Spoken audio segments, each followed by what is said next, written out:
Board में किसी हिंदू का होना, मैं समझता हूं इसमें कोई दिक्कत तो है नहीं। दूसरी बात, क्योंकि ऊपर जितने भी अफसरान हैं, रेवेन्यू से कॉन्टेक्ट है वक्फ बोर्ड का, रेवेन्यू में जितने भी अफसरान हैं छोटे से लेकर बड़े तक वो सारे के सारे हिंदू हैं। तो आप कोर्ट जाने के बाद मुसलमानों को भड़काने का काम क्यों कर रहे हैं? क्या मुसलमान सिर्फ इसलिए रह गया कि वो सड़कों पर उतरे और फिर उसके ऊपर जैसे टैग लगा हुआ है पत्थरबाज का, फलाबाज का, फलाबाज का, बस यही काम रह गया मुसलमान का?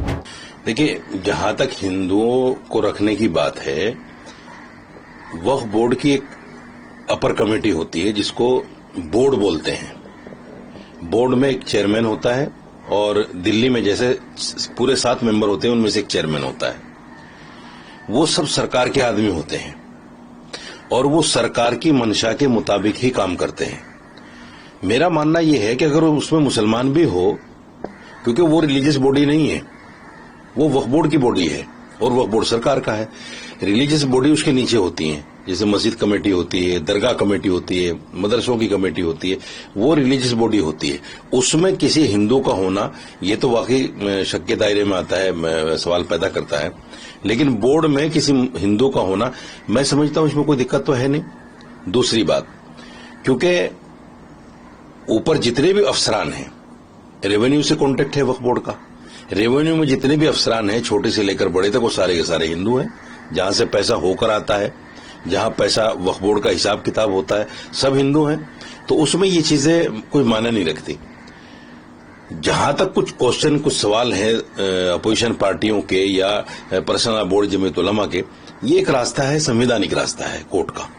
गए हैं, कल सुनवाई हुई है, आज देखिए 2 बजे उस पर जो है कुछ न कुछ निकल कर आना है। जो भी आएगा, हम तो पहले से कह रहे हैं कि जो भी कोर्ट कहेगा उसको मानेंगे, लेकिन ये लोग नहीं मान रहे हैं। ये लोग कोर्ट में चले गए, उसके बाद मुसलमानों को भड़काया और मुर्शिदाबाद हो गया, दंगा हो गया, 3 लोगों की जान चली गई, कई लोगों के खिलाफ FIR हो गई।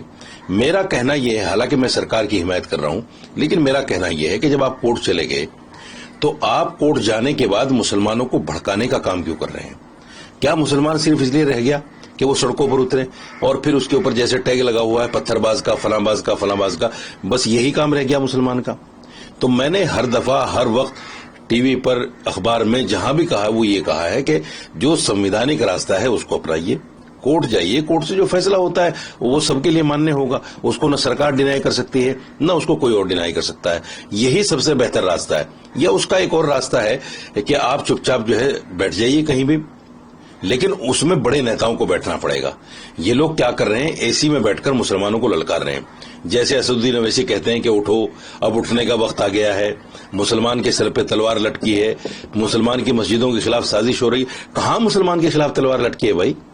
कौन से मुसलमान के सर पे तलवार लटकी है?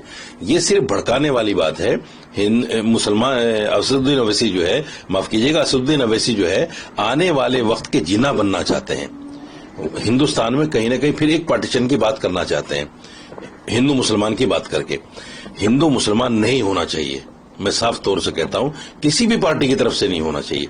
जो कुछ भी हो रहा है ये देश के लिए अच्छा नहीं है। आपने जो बात की जगदम्बिका साहब को जो भड़का रहा है, कहीं ना कहीं दंगे की तरफ जो किया जा रहा है, एक तरफ से इंगित किया जा रहा है, ये गलत है। हाँ बिल्कुल, मैं भी वही कह रहा हूं कि देखिए, जो संवैधानिक रास्ता है उसको अपनाइए। बोर्ड, कोर्ट जो है आपको गैर संवैधानिक रास्ता नहीं बताएगा, कोई ऐसी चीज नहीं कहेगा। जैसे हमने भी कल की प्रोसीडिंग को सुना है, देखा है, कोर्ट ने अच्छे सवालात किए हैं, सरकार को भी घेरा है, सारी बातें सामने आई हैं। अब आज के लिए फैसला है, कुछ तुषार मेहता को सुनना भी है थोड़ा बहुत। आज जो फैसला होगा देखा जाएगा। कोर्ट सबको मान्य है, कोर्ट को कोई डिनाई नहीं कर सकता।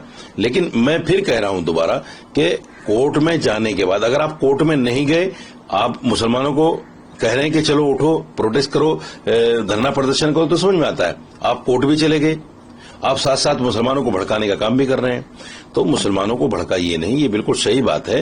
क्योंकि मुस्लिम नौजवान आज भी देखिए 60% देश में कहीं ना कहीं इलिटरेसी है, मुसलमान बच्चे या हिंदू बच्चे जो भी हैं वो पढ़े लिखे नहीं हैं, वो कहीं ना कहीं हिंदू धर्म के नाम पे या मुसलमान धर्म के नाम पे जज्बात में आ जाते हैं और इस तरह की बातें आए दिन हम लोग टीवी पर सोशल मीडिया पर देखते हैं।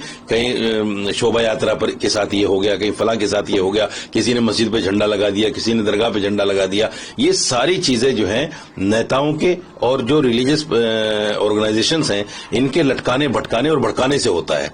तो मेरा मानना यह है कि देश में अमन शांति के लिए, मैं इधर भी कहता हूं, हालांकि मैं सरकार का समर्थक हूं, लेकिन मैं ये कहता हूं कि कुछ लोग जो इधर बयान बहादुर हैं उनको भी थोड़ा सा अपने बयानों पे संयम रखना चाहिए। ऐसी कोई बात ना करें जिससे देश में नफरत फैले, क्योंकि इस देश की जो गति है वो आपस में मिलने से, एक दूसरे के साथ प्यार करने से, एकता और अखंडता से होगी। अगर एकता और अखंडता नहीं होगी, नफरत होगी, तो फिर इस देश की गति रुक जाएगी, जिससे सबको नुकसान होगा।